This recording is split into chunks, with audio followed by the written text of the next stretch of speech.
আজকে শেষ অবস্থা খারাপ। আমরা তো অন্ধ ভাই, অর্থাৎ ভাই শুরু করেন, ভাই শুরু করেন, শুরু করলেই হবে। আমরা শুরু করবো। জি ভাই শুরু করেন। আসসালামু আলাইকুম রহমতুল্লাহ। সম্মানিত সাংবাদিক বন্ধুদেরকে আজকে আরেকবারের মধ্যে শুভেচ্ছা জানাচ্ছি আমাদের আহ্বানে সাড়া দেওয়ার জন্য। লাস্ট প্রেস কনফারেন্সের পর থেকে বেশ কয়েকটা ইস্যু ঘটেছে যেগুলো নিয়ে আপনাদেরকে ফিডব্যাক দেওয়া দরকার বলে মনে করছি।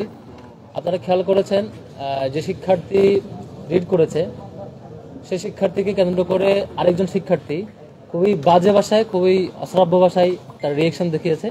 সেটির প্রেক্ষিতে সেই শিক্ষার্থীর ওই পোস্টের স্ক্রিনশট কাজে লাগিয়ে বেশ কয়েকটি সংগঠনের নেতৃবৃন্দ, আমি নাম নিচ্ছি না, ইভেন বেশ কয়েকটি সংগঠনের নেতৃবৃন্দ সহ তাদের সোশ্যাল মিডিয়া টিম, তাদের ইন্টেলেকচুয়ালরা সহ ওই ব্যক্তিকে শিবির নেতা বানিয়ে প্রপাগান্ডা চালানো হচ্ছে।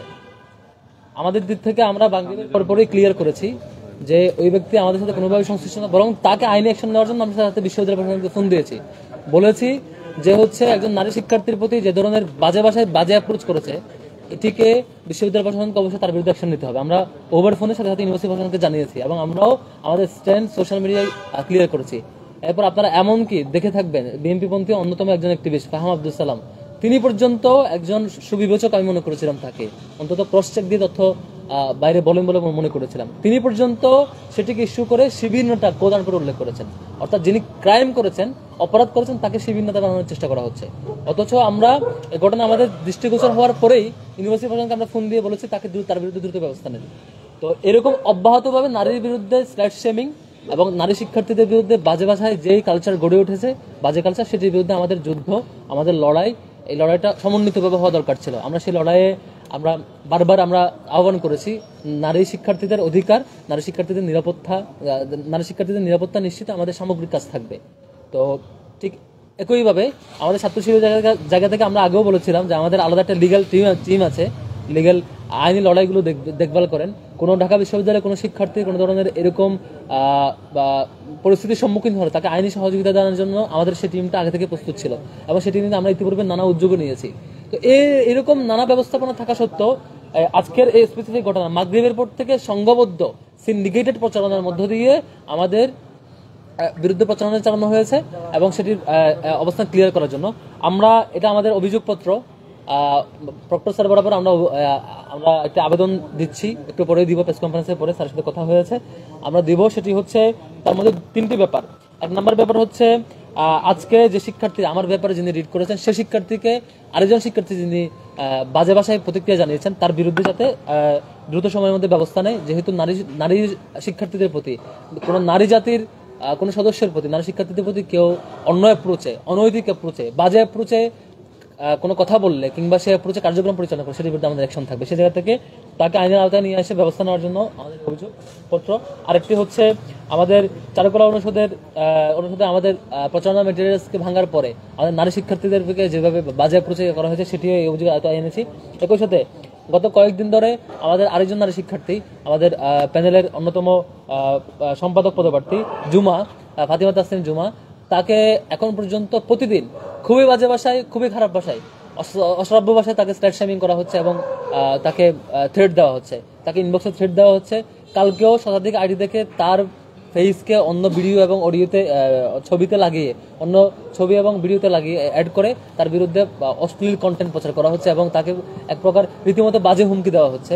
এই নানান সামগ্রিক বিষয় নিয়ে তিনিও বিশ্ববিদ্যালয় প্রশাসনকে সহযোগিতা চেয়েছেন, সহযোগিতা পান নাই এবং বিশ্ববিদ্যালয়ের অনেক শিক্ষার্থী তার বিরুদ্ধে এই ধরনের বাজে ল্যাঙ্গুয়েজে আলাপ করার পরে, তাকে হুমকি দেওয়ার পরে, থ্রেট দেওয়ার পরে তিনি সংশ্লিষ্ট সংগঠনের অথরিটিকে ইনফর্ম করেছেন, তারা কোনো ব্যবস্থা নেন নাই। এই সামগ্রিক বিষয়ে আজকে আমাদের হচ্ছে অবস্থান। আরেকটা ব্যাপার, মানে খুবই অবাক লাগে, যারা এই যে অ্যাক্টিভিজম করছেন, যারা হচ্ছে ওই অপরাধীকে শিবির নেতা বানিয়ে ট্যাগিং করছেন বা হচ্ছে শিবির নেতা ট্যাগ লাইন দিয়ে তাকে শিবিরের উপর দায়ী চাপানোর রাজনীতি করছেন, মিনিমাম এটুকু আইকিউ তো থাকা উচিত যে এস এম ফরহাদের ব্যাপারে প্রার্থিতা নিয়ে চ্যালেঞ্জ করার পরে কোনো রিয়েকশন আসলে সাথে কালকে আসার কথা ছিল, কালকেই হয়েছে।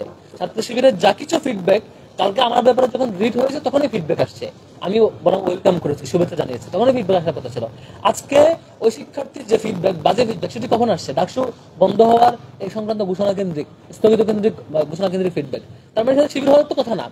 শিবিরের কেউ হয়তো ওই অ্যাক্টিভিস্টদের মিনিমাম এইটুকু আইকিউ থাকা উচিত ছিল। আমি ভাবছিলাম অন্তত এইটুকু আইকিউ আছে যে ছাত্র শিবিরে কোনো জনশক্তি হলে সেই ফিডব্যাক সে কালকে দিচ্ছে।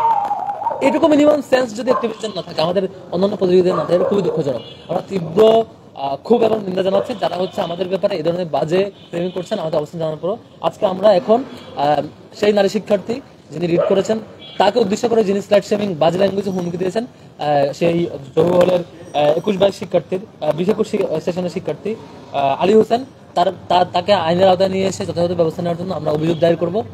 এবং একই সাথে বাকি যে দুইটা কেস রয়েছে সব কেসে আমরা আমাদের স্ট্যান্ডে ক্লিয়ার করছি। নারী শিক্ষার্থীদের নিরাপত্তার জন্য আমাদের লিগ্যাল টিম অলওয়েজ প্রস্তুত থাকবে। যে কোনো বিশ্ববিদ্যালয়ে যে কোনো নারী শিক্ষার্থী যে কোনো বিষয়ে আইনি সহায়তা চাইলে আমাদের আইনি টিম সহযোগিতা করবে। নারী শিক্ষার্থীদের নিরাপত্তা নিশ্চিতে, নারী শিক্ষার্থীদের সাইবার বুলিং থেকে রক্ষা করা নিশ্চিতে আমাদের এই সংগ্রাম চলতে থাকবে, আমাদের প্রস্তুতি চলতে থাকবে ইনশাল্লাহ। সবাইকে ধন্যবাদ জানাচ্ছি। ভাই একটা প্রশ্ন, আমি ফেরদৌস জাগরণে আছি, সেটি হচ্ছে এমা চাকমা নামে একজন বামফ্রন্টের প্রার্থী, সে আপনাদের একজন প্রার্থী তাসনিম আক্তার জুমা বা জুমা তার একটা পোস্টকে শেয়ার দিছে এবং সে আপনার ক্যাপশনে লিখেছে গগ গগ গগ। তো এই ব্যাপারটা নিয়ে খুব বেশি সমালোচনা আমরা দেখিনি, কিন্তু আপনাদের এই ব্যাপারটা নিয়ে সম্মিলিতভাবে সমালোচনা করছে। আপনাদের বিষয়ে বা আপনাদের বিরুদ্ধে সবাই ঐক্যবদ্ধ হচ্ছে বা তাদের ব্যাপারে আপনাদের যে প্রার্থী আছে তাদের ব্যাপারে খুব বেশি সমালোচনা হচ্ছে না, এটার কারণ কি? দেখেন, আমাদের ফাতিমা তাসনিম জুমা যে প্রার্থী, তাকে কেন্দ্র করে এর আগে একাধিক ঘটনা ঘটেছে। নাম্বার 1, তাকে নিয়ে ভিডিও এডিট করে অশ্লীল ভিডিওতে তার ফেস এড করে প্রচার করা হয়েছে, ছবি প্রচার করা হয়েছে। তারপরে ওই শিক্ষার্থীকে মানে রেপের হুমকি দেওয়া হয়েছে। ওই শিক্ষার্থীকে বিশ্ববিদ্যালয়ের শিক্ষার্থীরা একটি দলের সদস্যরা বারবার তাকে হুমকি দিয়েছে বাজে ভাষায়, বাজে ল্যাঙ্গুয়েজে। এবং সর্বশেষ যাকে তার ব্যাপারে অশ্লীল ল্যাঙ্গুয়েজে তাকে মিন করেছে। এই সামগ্রিক যাত্রায় সবকিছুতে আমরা এরপর আমাদের স্বাভাবিক প্রক্রিয়ায় প্রতিবাদ জানিয়েছি। স্বাভাবিক প্রক্রিয়ায় গিয়ে যাচ্ছি বা জেনেছি এটিকে ইস্যু করে রাজনৈতিক এজেন্ডা হাসিল করা আমাদের উদ্দেশ্য কখনো ছিল না। সেটা যিনি ভিকটিম তাকে হেল্প করা, যিনি অপরাধী তার বিরুদ্ধে করা, এটুকু মধ্যে ছিল। আজকে যে ঘটনা ঘটেছে সেটি ছাত্র শিবিরের কোনো পর্যায়ে কেউ না হওয়া সত্ত্বেও শুধুমাত্র মানে আজকে গত কয়েকদিনের শুধু ছাত্র শিবিরের জনপ্রিয়তা বাড়বার কারণে, ছাত্র শিবিরকে ঠেকানোর কোনো ওয়ে আউট না পাওয়ার কারণে সবাই সিন্ডিকেটেড তাকে শিবির বানিয়ে পথে চালানো হচ্ছে। এটা হচ্ছে তাদের রাজনৈতিক দেউলিয়াতের ভূমিকা। আমি যখন সে দলগুলো নিয়ে মেনশন করে বলি যে আপনাদের ব্যাপারে 1000 কেস আছে, আমি যখন বলি আপনাদের এত শত রেপের কেস আছে, আমি যখন বলি আপনাদের এত শত ধর্ষণের কেস আছে, সব কেস যখন আমি হাজির করি চাঁদাবাদের কেস, তখন তাদের কাছে আর কোনো ইস্যু না পেয়ে তারা দেশের ছাত্র শিবিরের ব্যাপারে অন্যজনের ইস্যু শিবিরের উপর দায় চাপায় আর কি। 24 শিক্ষার্থীরা এটা প্রতিহত করবে। ঢাকা বিশ্ববিদ্যালয়ের শিক্ষার্থীরা এটা জানে যে হচ্ছে আপনারা দায় চাপাতে রাজনীতি করছেন, আমি সবাইকে করবো, সত্যটাই বলি। আমরা ভুল করলে সেটা মিডিয়া উঠে নিয়ে আসবে, আপনারাও বলবেন। আমরা ভুল কিছু করলে, রং কিছু করলে আপনারা সেটা প্রতিবাদ জানাবেন, কিন্তু আরেকজনের যদি শিবিরের উপর দায় চাপাবেন এই জিনিসটা, অথবা আমরা স্ট্যান্ড নেওয়ার পরও, আমরা তাকে পানিশমেন্ট দেওয়ার ব্যাপারে ইউনিভার্সিটিকে ইনফর্ম করার পরও তাও সংঘবদ্ধভাবে প্রচারণা চালাবেন, এটা খুবই দুঃখজনক। একটা ছবি ফেসবুকে ভাইরাল হয়েছে, আলী হোসেনের একটা ছবি, সেটি দেখা যাচ্ছে ক্যাপে লেখা ইসলাম ছাত্র শিবির, সেখানে লেখা আছে সমর্থন। ডিসেম্বরের শরৎ প্রোগ্রামে গিয়ে সেই ছবি লিখে, এটা কি আপনাদের নজরে এসেছে? ডিসেম্বরের মানে একটা জামাত ইসলামের একটা প্রোগ্রামে গিয়ে সে একটা ক্যাপ করে একটা ছবি, এই ছবিটা দেখে বলা হচ্ছিল যে শিবিরের কর্মী। এখানে কমেন্টের মধ্যে উনি নিজে স্বীকার করছে যে হচ্ছে উনি সমর্থক ছাত্র শিবিরের। সমর্থক এই ওয়ার্ডটা লিখেছে, একটু পড়বেন। এক্স্যাক্টলি এই ওয়ার্ডটা ইউজ করছে। আচ্ছা, এটা বিষয়ে আপনাদের আচ্ছা, স্টেটমেন্ট। আমাদের জহু হলের যে শিক্ষার্থীরা শিবির করে, শিবিরের প্রোগ্রাম দিতে যায়, শিবিরের আয়োজন করে, আপনারা তাদেরকে একটু দেখবেন। তাদের সাথে শিক্ষার্থীর কখনো এঙ্গেজমেন্ট এবং কখনো কোনো ফর্মাল প্রোগ্রাম, ইনফর্মাল আড্ডা, সাংগঠনিক আয়োজন, কোনো ধরনের কোনো ক্যাটাগরি তিনি ম্যান পাওয়ারই নন।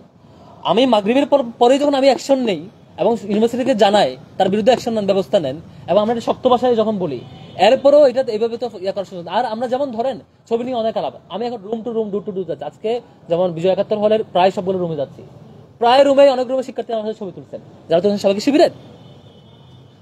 আজকে বিশ্ববিদ্যালয়ে আমার সাথে কমপক্ষে 1000-এর বেশি শিক্ষার্থী ছবি তুলছে আজকে সারাদিনে আমার ক্যাম্পেইনে, বিভিন্ন বাসে, বিভিন্ন রাস্তায়, বা হচ্ছে ক্যান্টিনে আশেপাশে, বা হচ্ছে যখন যেখানে দেখা হচ্ছে। আমি আজকে ডোর টু ডোর গিয়েছি বিভিন্ন হলে, সেই ডোর টু ডোরে সবাই ছবি তুলছে। যিনি আমার সাথে ছবি তুলবেন তিনি কি শিবিরের হয়ে যাবে? তা শিবিরকে এরকম আপনি মানে কর্নার করতে চাচ্ছেন কেন, যে শিবিরের সাথে যেই যাবে প্রোগ্রামে যে যাবে ছবি তুলবে তাকে আপনি শিবির বানাবেন? এটা তো একটা ওই আগের আওয়ামী প্রজেক্ট, যে শিবিরের সাথে কেউ মিশতে পারবে না, সেই প্রজেক্টের অংশ। আপনি স্পেসিফিক বলবেন অমুক অপরাধ করছে, সে অপরাধের ব্যাপারে শিবির তাকে হেল্প করতেছে, এরকম যদি হয় তাহলে আপনি তাকে অভিযোগ দেবেন। মাগরিবের পর সাথে সাথে আমাদের অ্যাকশন জানানোর পরও, ফিডব্যাক জানানোর পর আমরা দেখেছি সংঘবদ্ধভাবে অপপ্রচার চালানো হয়েছে। এই অপপ্রচার সংঘবদ্ধ আপনারা চালাইতেই পারেন, বহু বছর চালাইছে আওয়ামী লীগ 15 বছর তাদের মিডিয়া দিয়ে, তাদের একাডেমিক সাপোর্ট দিয়ে, তাদের পুরো টিম দিয়ে, সোশ্যাল মিডিয়া টিম দিয়ে সংঘবদ্ধ অপপ্রচার দিয়ে শিবিরের কিছু হয় নাই। শিক্ষার্থীরা দিন শেষে শিবিরকে গ্রহণ করেছে, ওয়েলকাম করেছে এবং শিবির সব জায়গায় তার কার্যক্রম পরিচালনা করছে। এরকম আমি বাকিদেরকে অনুরোধ করবো, এই আওয়ামী পরিস্থিতি গ্রহণ করিয়েন না। শিবির ভুল করলে চোখে আঙ্গুল দিয়ে ধরাই দেবেন, আমরা ভুল করলে চোখে আঙ্গুল দিয়ে ধরাই দেবেন। আরেকজনের দায় আমাদের চাপানো করবেন না। আরেকজনের ব্যাপারে আমাদের মতামত ক্লিয়ার করার পরও আপনারা এই মিথ্যা ফ্রেমিংটা করবেন না, এটা করলে দিন শেষে আপনাদেরই ক্ষতি। ঠিক আছে, থ্যাংক ইউ।